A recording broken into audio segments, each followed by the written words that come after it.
Hello students, कैसे हैं आप सब लोग। उम्मीद करती हूँ सब अच्छे होंगे। मैं Meena Rana ICT virtual class में आपका स्वागत करती हूँ।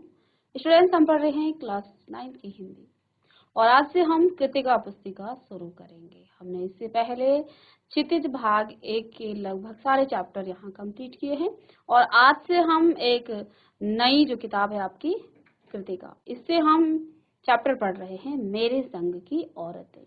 मृदुला गर्ग जी ने लिखा है। तो आइए इस चैप्टर को रीड करते हैं। तो देखिए, चैप्टर का शीर्षक है मेरे संग की औरतें। यहाँ पर क्या कहा गया है, मेरी एक नानी थी, जाहिर है मैंने कभी उन्हें देखा नहीं। मेरी माँ की शादी होने से पहले ही उनकी मृत्यु हो गई थी। शायद नानी से कहानी न सुन पाने के कारण बाद में हम 3 बहनों को खुद कहानियां कहनी पड़ी। तो अब यहाँ पर लेखिका कह रही हैं कि मेरी एक नानी थी, और जाहिर सी है सभी की नानियां होती हैं, ठीक है, पर मैंने उन्हें देखा नहीं, कभी देखा नहीं। तो लेखिका बताती है मेरी नानी थी पर मैंने उन्हें कभी देखा नहीं है। और उनकी जो नानी थी, उनकी माँ की शादी होने से पहले ही उनकी मृत्यु हो गई थी। शायद नानी से कहानी न सुन पाने के कारण, अब एक कहावत है ना कि नानी दादी से हम कहानी सुनते हैं, लेकिन लेखिका की नानी ही नहीं रही, वो पहले ही उनकी मृत्यु हो गई थी, उनकी मम्मी की शादी से पहले। तो अब कहती हैं कि शायद नानी से कहानी न सुन पाने के कारण बाद में हम 3 बहनों को खुद कहानियां कहनी पड़ी, क्योंकि हमें हमारी नानी ने तो कहानी सुनाई नहीं, इसलिए हमें जो है खुद कहानियां कहनी पड़ी। नानी से कहानी भले न सुनी हो, नानी की कहानी जरूर सुनी और बहुत बाद में जाकर के उनका असली मर्म समझ में आया। तो लेखिका बताती हैं कि हमने अपनी नानी से तो कोई कहानी नहीं सुनी है, लेकिन हम 3 बहनों को खुद कहानियां कहनी पड़ी।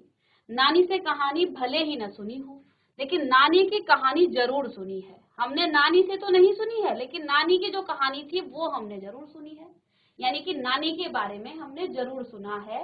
नानी ने तो हमें कुछ ऐसी कहानी सुनाई नहीं है, क्योंकि उनकी तो मृत्यु हो गई थी बहुत पहले। तो क्या कहती हैं कि नानी की जो कहानी है वो हमने जरूर सुनी है और बहुत बाद में जाकर उनका असली मर्म समझ में आया, उनका दुख हमें समझ में आया। आगे लेखिका कहती हैं कि पहले इतना ही जाना कि मेरी नानी पारंपरिक अनपढ़ परदानशी औरत थी। अब यहाँ पर एक शब्द आया है परदानशी, इसका मतलब होता है पर्दा करने वाली स्त्रियां। पर्दा करती ना, अभी भी बहुत सारी जगह जो है स्त्रियां इस पर्दा मुंह पर जो है अपने सर में जो है एक पर्दा लेती हैं, वो अपना चेहरा किसी को नहीं दिखाती है। तो ऐसी जो है उनकी नानी थी, जिनके पति शादी के तुरंत बाद उन्हें छोड़ करके बैरिस्ट्री पढ़ने विलायत चले गए थे। तो अब इनके पति जो है, जब इनकी नानी की शादी हुई, इन्होंने बताया ना कि इन्होंने अपनी नानी की से कहानी तो नहीं सुनी, लेकिन अपनी नानी की कहानी इन्होंने सुनी है। और इनको जब ये बहुत बड़ी हुई, बाद में इनको पता चला कि इनकी नानी की कहानी में जो है एक मर्म था, एक दर्द था, ठीक है। तो वो मर्म इनको बाद में समझ में आया। अब देखो, बच्चों के तो आप कितनी भी कहानी सुना दो, बच्चे उन चीज को भावात्मक रूप से नहीं ले पाते हैं, लेकिन जैसे जैसे बच्चा बड़ा होता है एक एज के बाद उन भावनाओं को समझने लग जाता है बच्चा। तो लेखिका भी यहाँ ऐसी कहती हैं कि हमने अपनी नानी की कहानी जरूर सुनी और बहुत बाद में, यानी जब वो बहुत बड़ी हो गई, किशोर अवस्था के बाद ही जो है ये चीजें पता चलती हैं। तो तब उनको इस मर्म का, उनकी जो असली मर्म है, जो करुण कहानी है, वो उन्हें समझ में आई। इन्होंने बताया कि जिनके पति शादी के तुरंत बाद इनको छोड़ करके बैरिस्ट्री पढ़ने विलायत चले गए थे, ठीक है, और कैम्ब्रिज विश्वविद्यालय से डिग्री लेकर जब वे लौटे और विलायती रीति रिवाज के संग जिंदगी बसर करने लगे, तो नानी ने अपने रहन सहन पर उनका कोई असर नहीं पड़ा, ठीक है। ना उन्होंने अपनी किसी इच्छा, आकांक्षा या पसंद नापसंद का इजहार पति पर कभी किया। तो अब जो है ये जब वहां से पढ़ाई करने के बाद आए, तो उसके बाद जो है क्या हुआ, इन्होंने जिंदगी बसर करने लगे इनके साथ। तो नानी अपने रहन सहन पर उनका कोई असर नहीं पड़ा।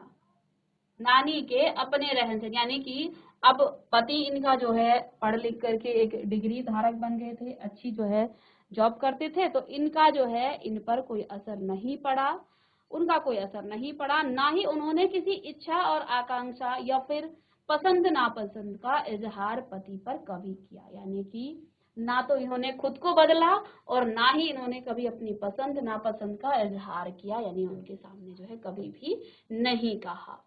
पर जब कम उम्र में नानी ने खुद को मौत के करीब पाया तो 15 वर्षीय इकलौती बेटी मेरी माँ की शादी की फिक्र ने इतना डराया कि वो एकदम मुंहजोर हो उठी। तो अब जो है इनको लगा कि इनकी जो है अब अंतिम वक्त इनका आने वाला है, बहुत बोलने वाली। तो यहाँ पर एक शब्दार्थ आया है, तो क्या कहती है कि जब कम उम्र में नानी ने खुद को मौत के करीब पाया, तो यानी कि इनको महसूस हुआ कि अब मेरी मृत्यु होने वाली है। 15 वर्ष की इनकी बेटी थी जो कि लेखिका की माँ है। कहती है मेरी माँ की शादी की फिक्र जो है इनको इतना डराया कि वे जो है एकदम मुंहजोर का मतलब यहाँ पर है, मुंहजोर का मीनिंग यहाँ पर आपको लिखा है बहुत बोलने वाली, यानी कि बहुत ज्यादा बोलने वाली हो उठी, यानी वो बहुत ज्यादा बोल उठी। नाना से उन्होंने कहा कि वे पर्दे का लिहाज छोड़कर उनके दोस्त स्वतंत्रता सेनानी प्यारे लाल शर्मा से मिलना चाहती हैं। सब दंग हैरान रह गए। जिस पर्दा नसी औरत ने पराये मर्द से क्या खुद अपने मर्द से मुंह खोलकर बात नहीं की थी, आखिरी वक्त में अजनबी से क्या कहना चाह सकती थी। पर नाना ने वक्त की कमी और मौके की नजाकत की लाज रखी और सवाल जवाब में वक्त बर्बाद करने के बजाय फौरन जाकर दोस्त को लिवा लाए और बीवी के हुजूर में पेश कर दिया। तो ये जो इनकी नानी थी ये कभी भी किसी से बात नहीं करती थी, पर्दे में रहती थी, ठीक है, अपने ही पति से जो है ये पर्दे में रहती थी और ऐसे जो है किसी से बात नहीं करती थी। लेकिन जब इनका अंतिम समय आया तो इन्होंने जो है क्या कहा, इन्होंने अपने पति से क्या कहा कि स्वतंत्रता सेनानी प्यारे लाल शर्मा से वो मिलना चाहती हैं। सब जो है दंग रह गए, हैरान रह गए कि जिस पार नसी औरत ने पराये मर्द से तो क्या खुद अपने मर्द से मुंह खोल करके बात नहीं की आखिरी वक्त में, यानी कि इनका अब अंतिम समय आ गया था तो आखिर वक्त में अजनबी से क्या कहना चाह सकती है। पर नाना ने भी जो है देखा कि भाई अब ये इनका वक्त कम है तो वो तुरंत से उनको बुला करके लाए। अब जो नानी ने कहा वह और भी हैरत अंगेज था। अब जो नानी ने इसके बाद उनसे कहा तो वो भी जो है और हैरान करने वाली बात थी। उन्होंने कहा वचन दीजिए कि मेरी लड़की के लिए वर आप तय करेंगे। मेरे पति तो साहब हैं और मैं नहीं चाहती मेरी बेटी की शादी साहबों के माबरदार से हो। अब यहाँ एक शब्द आया है फरमाबदार, तो इसका मीनिंग है आज्ञाकारी। देखिए क्या होता है जब आप बहुत बड़े रईस खानदान में अपनी बेटी को देते हैं तो वहां पर जो है साहबगिरी दिखाई जाती है, लोग जो हैं आपसे जो है इस प्रकार का व्यवहार करते हैं। तो इन्होंने क्या कह डाला कि मेरी बेटी की जो शादी है वो साहबों के जो है माबरदार में से हो।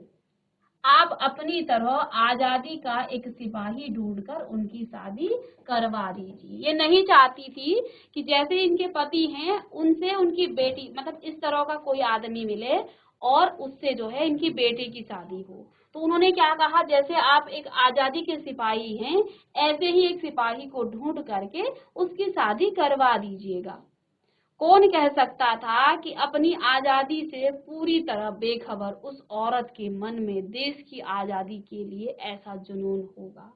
तो यानी कि वो जो इनकी नानी थी, वो जो है अपनी आजादी की उन्हें कोई परवाह नहीं थी। वो पर्दे में रहती थी, वो मुंह खोल करके साफ साफ अपने पति से भी बात नहीं करती थी खुल के, और उनको जो है आजादी की, अपने देश की आजादी की इतनी परवाह थी। तो यहाँ लेखिका ने क्या कहा कि कौन कह सकता था कि अपनी आजादी से पूरी तरह बेखबर, यानी इनको कोई परवाह नहीं है अपनी आजादी की, पर उस औरत के मन में देश की आजादी के लिए ऐसा जुनून होगा, क्योंकि वो चाहती थी कि उनकी बेटी की शादी एक ऐसे जो है व्यक्ति से हो जो आजादी का सिपाही हो। ठीक है, तो इन्होंने जो है इस व्यक्ति से क्या कहा है कि मेरी बेटी के लिए एक ऐसा वर ढूंढना, एक ऐसा लड़का ढूंढना जो कि आजादी का सिपाही हो। तो अब जो है बाद में मेरी समझ में आया कि दरअसल वे निजी जीवन में भी काफी आजाद ख्याल की रही होंगी। ठीक है, उन्होंने नाना की जिंदगी में कोई दखल नहीं दिया, ना उनसे साझेदारी की, पर अपनी जिंदगी को अपने ढंग से जीती जरूर रही। तो अब लेखिका कहती हैं कि बाद में मुझे समझ में आया कि वो अपनी निजी जिंदगी में भी एक जो है किस तरह की अपनी जिंदगी को अपने ढंग से जीती होंगी। ठीक है, तो उन्होंने नाना की जिंदगी में कोई दखल अंदाजी नहीं दी और ना ही उसमें कोई साझेदारी की, पर अपनी जिंदगी को वो अपने ढंग से जीती थी। पारंपरिक घरेलू उबाऊ और खामोश जिंदगी जीने में आज के हिसाब से क्रांतिकारी चाहे कुछ न रहा हो, दूसरे की तरह जीने के लिए मजबूर न होने में असली आजादी कुछ ज्यादा ही थी। ठीक है, तो इन्होंने क्या कहा है कि पारंपरिक घरेलू उबाऊ और खामोश जिंदगी जीने में आज के हिसाब से क्रांतिकारी चाहे कुछ न रहा हो, लेकिन दूसरे की तरह जीने के लिए मजबूर न होने में। देखो, कभी कभी हम दूसरे की नकल करने में अपनी जो स्वतंत्रता होती है, जो अपनी निजी आजादी होती है, उसको खो देते हैं और दिखावे के चक्कर में अपने आप को घसीटते हैं। लेकिन कुछ लोग होते हैं वो अपने अंदाज में जीते हैं, वो अपने खुले अंदाज में जीते, उनको कोई मतलब नहीं कि उनके पड़ोस में कौन कैसा पहन रहा है, क्या खा रहा है, कैसे वो जी रहा है, वो अपने तरीके से जीते हैं। लेकिन अक्सर लोग क्या करते हैं, दूसरों को की तरह जीने के चक्कर में, दूसरों की तरह अपने आप को दिखाने के चक्कर में अपनी जो निजी आजादी है उसको खत्म कर देते हैं। और कुछ लोगों को कोई परवाह नहीं, वो अपनी आजादी से रहते हैं, अपनी तरह रहते हैं, उन्हें कोई मतलब नहीं कौन कैसा है, समाज में क्या चल रहा है। तो वो उनकी अपनी निजी जिंदगी है, वो अपनी आजादी से रहते हैं, अपने तरीके से रहते हैं। और आज का जो समाज है वो कैसा बन गया है, अरे बगल में उसने ये पहना है, मुझे ये पहनना है, उसने ये पहना है, तो वो ये होड़ लगी हुई है, चाहे उसके लिए उनकी जो निजी जिंदगी है उसमें जो है बहुत कठिनाइयां भी आ रही हैं। तो कुछ लोग अपनी स्वतंत्रता से रहते हैं, उन्हें कोई परवाह नहीं है कौन कैसे जी रहा है, कौन क्या खा रहा है, क्या पहन रहा है, वो अपने हिसाब से पहनते हैं। तो वास्तविक स्वतंत्रता तो ये है। अब हम स्वतंत्रता किसे कहते हैं, भाई वो वहां घूमने गया है, मुझे भी जाना है, तो ये स्वतंत्रता नहीं है, हम दूसरों की नकल कर रहे हैं, हम अपने आप जो हमें अच्छा लग रहा है वो नहीं कर रहे हैं। तो ये स्वतंत्रता नहीं है, ये तो हम दूसरों की नकल करके दूसरों का पीछा कर रहे हैं। तो यही वो कह रही है यहाँ पर कि इनकी नानी भी कुछ ऐसी ही थी कि दूसरों की तरह जीने के लिए मजबूर न होने में असली आजादी कुछ ज्यादा ही थी। यानी कि हम कई बार जो है हम दूसरों की तरह जीने, यानी दूसरों को देख करके उनकी तरह बनना चाहते हैं, उनकी तरह पहनना चाहते हैं, उनकी तरह खाना चाहते हैं, और सब कुछ उनकी तरह, और इस चक्कर में हम अपनी जो असली आजादी है उसको खो बैठते हैं। लेकिन इनकी नानी जो है कुछ अपने अंदाज में जीती थी, कहती हैं असली आजादी कुछ ज्यादा ही थी। ठीक है, अब देखिए, खैर इस तरह मेरी माँ की शादी ऐसे पढ़े लिखे होनहार लड़के से हुई। तो इनकी माँ की शादी जो है इनकी नानी ने अपने अंतिम समय में जो है इस प्रकार से जो है इस व्यक्ति से कहा कि आप मेरी बेटी के लिए आजादी के लिए का जो एक सिपाही है उससे मेरी बेटी की से शादी करवाना, जिसे आजादी के आंदोलन में हिस्सा लेने के अपराध में आईसीएस के इम्तिहान में बैठने से रोक दिया गया था। तो इनकी जो है कहते हैं आगे कि खैर इस तरह से मेरी माँ की जो शादी है ऐसे पढ़े लिखे होनहार लड़के से हुई। किसके लिए? अपने पिता के लिए कहती है, जिसे आजादी के आंदोलन में हिस्सा लेने के अपराध में, ये जो है आजादी के आंदोलन में इन्होंने हिस्सा लिया था इनके पिता ने, इस अपराध के कारण इनको आईसीएस के इम्तिहान में बैठने से रोक दिया गया। तो आजादी के आंदोलन में जो भाग लेता था उनको अपराधी माना जाता था और बड़े बड़े जो परीक्षाएं होती थी उनमें जो है इनको बैठने से रोक दिया जाता था। और जिसकी जेब में पुश्तैनी पैसा धेला एक नहीं था, यानी कि इनके पास जो है अपने पिता की कोई ऐसी वसीयत या कुछ ऐसा धन, कुछ ऐसी जो है इनके पास कुछ भी नहीं था। ठीक है, तो पुश्तैनी पैसा वगैरह कुछ भी इनके पास नहीं था। ये होनहार थे इनके पिता, लेकिन इन्होंने आजादी के आंदोलन में हिस्सा लिया था इनके पिता ने, इसलिए इनको आईसीएस के इम्तिहान में नहीं बैठने दिया गया, इनको रोक दिया गया, इनको अपराधी माना गया। ठीक है, माँ बेचारी अपनी माँ और गांधी जी के सिद्धांतों के चक्कर में सादा जीवन जीने और ऊंचे ख्याल रखने पर मजबूर हुई। अब इनकी माँ के बारे में बताते हैं कि मेरी जो माँ है वो गांधी जी के सिद्धांतों के चक्कर में सादा जीवन जीने और ऊंचे ख्याल रखने पर मजबूर हुई। हाल उनका यह था कि खादी की साड़ी उन्हें इतनी भारी लगती थी कि कमर जो है सनका खा जाती थी। तो अब इनका हाल ऐसा था, यानी कि इनकी स्थिति ऐसी थी कि जो ये खादी की साड़ी भी पहनती थी, इनका कमर जो है उससे चनका खा जाती थी। रात रात भर जाग कर वे उसे पहनने का अभ्यास करती थी, जिससे दिन में शर्मिंदगी न उठानी पड़े।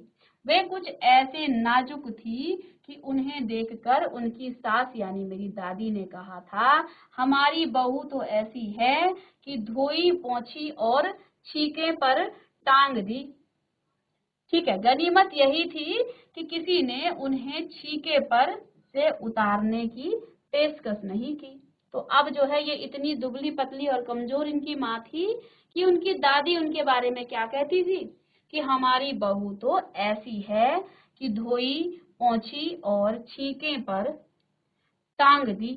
गनीमत यही थी कि किसी ने उन्हें छीके पर से उतारने की पेशकश नहीं की। अब क्या कहती हैं, क्यों नहीं की?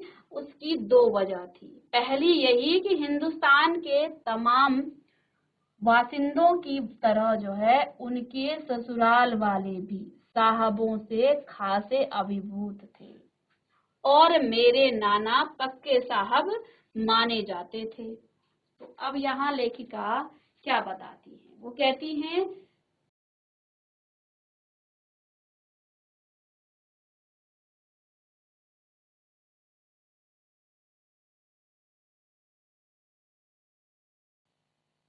तो देखिए आगे कहती हैं क्यों नहीं की? उनकी दो वजह थी। क्या वजह थी? पहले यही कि हिंदुस्तान के तमाम बासिंदों की तरह उनके ससुराल वाले भी साहबों के खासे अभिभूत थे और मेरे नाना पक्के साहब माने जाते थे। बस जात से वे हिंदुस्तानी थे, बाकी चेहरे मोहरे रंग ढंग और पढ़ाई लिखाई सब में अंग्रेज थे। मजे की बात तो यह थी कि हमारे देश में आजादी की जंग लड़ने वाले ही अंग्रेजों के सबसे बड़े प्रशंसक थे। तो यहाँ पर लेखिका क्या बताती है कि मजे की बात तो ये है कि हमारे देश में आजादी की जंग लड़ने वाले ही अंग्रेजों के क्या थे? सबसे बड़े यानी कि उनके प्रशंसा करने वाले। गांधी नेहरू हों या मेरे पिताजी के घर वाले, भले लड़का आजादी की लड़ाई लड़ पे जब जेब खाली और शोहरत सिर करता रहे, दबदबा उसके साहबी ससुर का ही था। एक आन बान शान वाले साहब ने उनके सिरफिरे लड़के को अपनी नाजुक जान लड़की सौंपी। उससे रोमांचक क्या कोई परिकथा होती। नानी की सनक भरी आखिरी जो ख्वाहिश है और नाना की रजामंदी, वे रोमांचक उपकथाएं थी जो कहानी के तिलिस्म को और भी गाढ़ा बना चुकी थी। दूसरी वजह माँ की अपनी क्या थी, शख्सियत थी। उनमें जो है खूबसूरती, नजाकत और गैर दुनियादारी के साथ ईमानदारी और निष्पक्षता कुछ इस तरह घुली मिली थी कि वे परिजात से कम जादुई नहीं मालूम पड़ती थी। उनसे ठोस काम करवाने की कोई सोच भी नहीं सकता था। हाँ, हर ठोस और हवाई काम के लिए उनकी जवानी राय जरूर मांगी जाती थी और पत्थर की लकीर की तरह निभाई भी जाती थी। तो अब यहाँ पर आगे कहती है लेखिका कि मैंने अपनी दादी को कई बार कहते सुना था। क्या सुना था?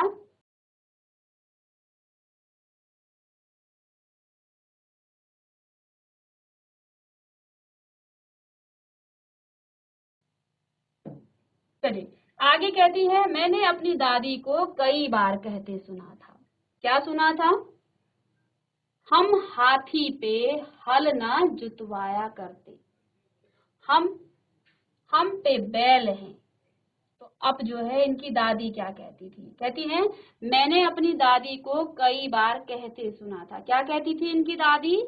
कि हम हाथी पे हल न जुतवाया करते, हमारे पे बैल है। बचपन में ही मुझे इस जुमले का भावार्थ समझ में आ गया था, जब देखा कि हम बच्चों की ममतालु परवरिश के मामले में माँ के सिवा घर के सभी प्राणी जो हैं मुस्तैद रहते हैं। यानी कि जो है माँ ही उनकी जो है ममता भरी जो है परवरिश करती है, बाकी लोग जो है इन पे इतना ध्यान नहीं देते हैं। दादी और उनकी जो जिठानियां थी, जिठानियां ही नहीं, खुद जो है मर्दजात पिताजी भी उस ठोस काम न करने का यह मतलब नहीं था कि माँ को आजादी का जुनून कम था। अब ऐसा नहीं है कि उनकी माँ जो है ठोस काम नहीं करती थी तो उनको जो है आजादी का जुनून कम था। वह भरपूर था और अपने तरीके से वे उसे भरपूर जो है निभाती भी थी। यानी कि आजादी के प्रति इनके मन में भी जो है कि ये था कि वो आजाद रहना चाहती थी और वो जो है उसे निभाती भी थी। जाहिर है कि जब जुनून आजादी का हो तो उसे निभाना भी आजादी से ही चाहिए। जब आप आजादी चाहते हैं तो उसको, उस जुनून को निभाने के लिए आपको जो है उसे आजादी से ही उसे निभाना पड़ता है। जिस तिस से पूछ कर उसके तरीके से नहीं, खुद अपने तरीके से। अब वो जो है अपने तरीके से जो है आजादी निभाती थी, आजादी चाहती थी। हमने अपनी माँ को कभी भारतीय माँ जैसा नहीं पाया, ना उन्होंने कभी हमें लाड़ किया, ना हमारे लिए खाना पकाया और ना अच्छी पत्नी बहू होने की सीख दी। तो कहती हैं हमारी माँ जो है एक भारतीय माँ जैसी नहीं है। एक भारतीय माँ जो है अपने बच्चों को जो है संस्कार सिखाती है। तो वो क्या बता रही है कि हमने जो है अपनी माँ को कभी भी एक भारतीय माँ जैसा नहीं पाया, ना उन्होंने कभी हमें लाड किया, ना हमारे लिए खाना पकाया और ना ही अच्छी पत्नी बहू होने की सीख दी। कुछ अपनी बीमारी के चलते भी, अब देखो ये खुद भी बीमार रहती थी इनकी माँ, तो इन्होंने कभी भी अपने बच्चों को जो है इस प्रकार की सीख नहीं दी। क्या, ना उनसे जो है प्यार किया, ना हमारे लिए उन्होंने खाना पकाया, ना अच्छी पत्नी बहू होने की उन्हें सीख दी। एक माँ जो है अपनी बेटी को यही तो सिखाती है कि एक अच्छी पत्नी बनना है, एक अच्छी बहू बनना है। तो ये सीख उनकी माँ ने उनको कभी भी नहीं दी। अब हो सकता है कि उनकी कुछ बीमारी थी, अपनी बीमारी के चलते भी वे घर बार नहीं संभाल पाती थी, यानी कि ये खुद भी बीमार रहती थी। पर उसमें ज्यादा हाथ उनकी अरुचि का था, यानी कि इनको रुचि नहीं थी घर के कामों से भी।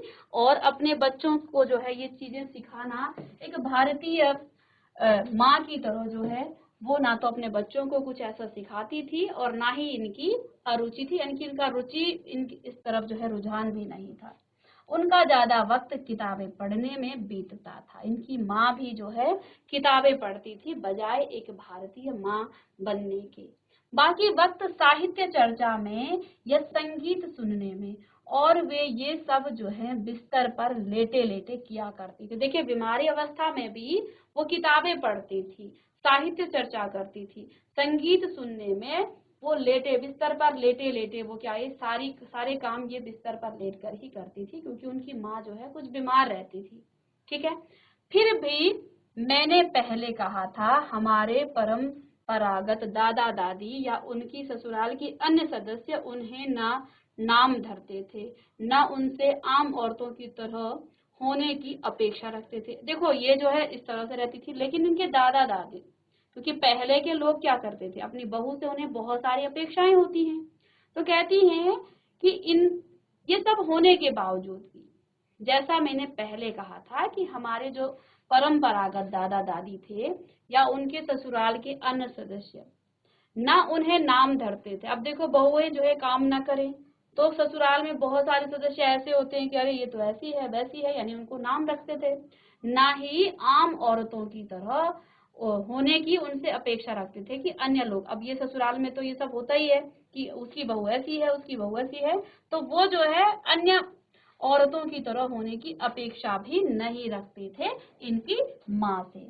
उनमें सबकी इतनी श्रद्धा क्यों थी, कहती है सब जो है उनको इतना क्यों चाहते थे, जबकि वह पत्नी, माँ और बहू के किसी प्रचारिक कर्तव्य का पालन नहीं करती थी। अब इन्होंने क्या बताया, सब जो है इनको चाहते थे, जबकि इन्होंने ना तो एक आदर्श पत्नी बनी, ना ये एक आदर्श माँ बनी, और ना ही ये एक आदर्श बहू बनी, कि किसी प्रचारिक कर्तव्य का इन्होंने पालन नहीं करती थी। साहबी खानदान के रौब के अलावा, यानी कि एक खानदान इनका क्या था, साहबी था, क्योंकि इनके नाना जो हैं साहब थे, के अलावा मेरी समझ में दो कारण आए। तो अब लेखिका क्या बता रही हैं कि मेरे दादा दादी मेरी माँ को जो है बहुत मानते थे, उनके प्रति जो है बड़ी श्रद्धा थी, जबकि मेरी माँ जो है एक भारतीय माँ, एक भारतीय बहू, एक पत्नी, इस तरह के कोई भी गुण मेरी माँ में नहीं थे।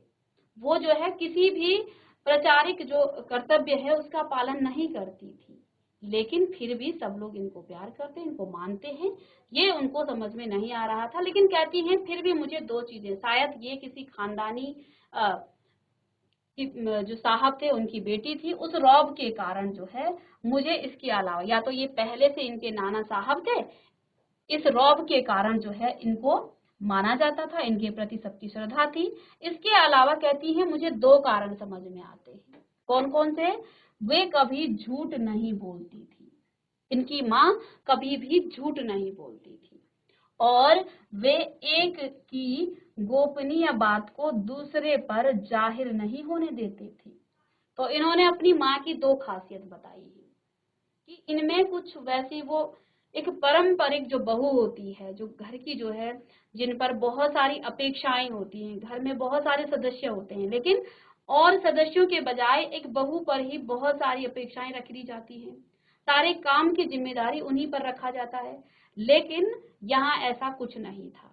लेखिका बताती है मेरी माँ जो है ना तो एक भारतीय माँ की तरह थी, जो ना तो हमें खाना पका कर देती थी, ना ही वो हमारी इतने हमसे वो लाड लड़ाती थी, ना ही वो जो है हमें कुछ ऐसी शिक्षा देती थी, लेकिन फिर भी जो है सब इन्हें मानते थे। शायद ये किसी साहब के घराने से थे इसलिए, या फिर इसके दो कारण और हो सकते हैं, यानी कि इसके अलावा इन्होंने अपनी माँ के दो और जो हैं इनमें गुण थे। क्या, वो कभी भी झूठ नहीं बोलती थी, और दूसरा वे एक गोपनीय बात को, यानी अगर आपको किसी एक ने कोई गोपनीय बात बोल दी तो वो दूसरे पर जाहिर नहीं होने देती थी, यानी कभी भी किसी की बात को जो है वो दूसरे तक नहीं पहुंचने देती थी। तो ये दो कारण बताती है लेखिका कि हो सकता है इन दो कारणों की वजह से सभी लोग जो है इनको मानते हैं। आगे लेखिका बताती हैं कि पहले के कारण में उन्हें घर वालों का आदर मिला था, क्योंकि वो कभी भी झूठ नहीं बोलती थी। तो पहला कारण क्या था कि वो कभी झूठ नहीं बोलती थी, उस कारण की वजह से इनको घर वालों का आदर मिला हुआ था। दूसरे के कारण बाहर वालों की दोस्ती। अब क्योंकि वो किसी की बात को, यहाँ की बात वहां नहीं करते थे, इसलिए शायद बाहर वाले जो है उनको प्यार करते थे, उनको मानते थे। दोस्त वे हमारी भी थी। माँ की भूमिका हमारे पिता बखूबी निभा देते थे। मुझे याद है बचपन में भी हमारे घर में किसी की चिट्ठी आने पर कोई उससे यह नहीं पूछता था कि उसमें क्या लिखा है, भले ही वह एक बहन की दूसरे के नाम क्यों ना हो। तो अब लेखिका ने बताया हमारे घर में जो है अगर एक बहन की चिट्ठी किसी दूसरे को आई तो उसमें कोई ये नहीं पूछता था कि क्या लिखा है। और माँ यह जानने को बेहाल हो कि बीमारी से वह उबरी या नहीं। छोटे से घर में 6 बच्चों के साथ सास ससुर आदि के रहते हुए भी हर व्यक्ति को अपना निजित्व बनाए रखने की छूट थी। इसी निजित्व बनाए यानी कि अपना निजीपन, ठीक है, बनाए रखने की छूट का फायदा उठाकर हम 3 बहनें और छोटा भाई लेखन के हवाले हो गए, यानी कि हम लिखने में जो है प्रवीण हो गए, ये लिखने लगे, ये लेखक बन गए। ठीक है, चलिए अब नेक्स्ट क्लास में इसको आगे करेंगे कंटिन्यू। तो बच्चों मिलते हैं नेक्स्ट लेक्चर में, तब तक के लिए थैंक यू।